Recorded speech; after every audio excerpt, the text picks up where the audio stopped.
ആരിലും ഏതിലുമാണ് നിങ്ങളുടെ സമയം നിക്ഷേപിച്ചിരിക്കുന്നത് എന്നതാണ് ജീവിതത്തിന്റെ മെറിറ്റിനെ നിർണ്ണയിക്കുന്ന ഘടകം.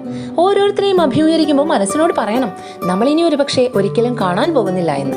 17 വയസ്സ് വരെ കാൽവിനിസം ഫോളോ ചെയ്ത് തുടർന്ന് സ്ട്രോങ് കാത്തലിക് കൺവേർട്ടഡ് ആയ, കാത്തലിക് ഇൻസ്റ്റിറ്റ്യൂഷൻസിൽ പഠിച്ച് അവസാനം ഒരു ജെസ്യൂട്ട് പ്രീസ്റ്റ് ആയ saint John ഓഗിൽവി.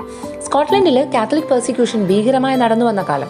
Send only those who wish for this mission and are strong enough to bear the heat of the day. അങ്ങോട്ട് അയക്കേണ്ട വൈദികരെ കുറിച്ച് ജെസ്യൂട്ട് ജനറലിന് സ്കോട്ട്ലൻഡിലെ നോബൽ ഏൾ അയച്ച കത്തിൽ പറഞ്ഞതാണിത്. ഒപ്രസ്ഡ് കാത്തലിക്സിനെ സഹായിച്ചിരുന്നവരായതിനാൽ ജെസ്യൂട്ട്സ് പിടിക്കപ്പെട്ടാൽ ക്രൂരമായ വധം ഉറപ്പായിരുന്നു. പലതവണ റിക്വസ്റ്റ് ചെയ്ത് തന്റെ ജന്മനാടായ സ്കോട്ട്ലൻഡിൽ മിഷൻ അവസരം ലഭിച്ച John worked as an underground missionary disguised as a soldier. ഒടുവിൽ പിടിക്കപ്പെട്ട് തടവിൽ പീഡിതനായി കാത്തലിക്സിനെ കുറിച്ചുള്ള ഇൻഫോർമേഷൻസ് കൊടുക്കാനായി. He stood bravely and gave no information. മാർപ്പാപ്പയോട് വിധേയപ്പെട്ടു എന്ന കുറ്റം ചുമത്തിയാണ് അദ്ദേഹത്തെ വധിച്ചത്. He is the church's only officially recorded Scottish martyr.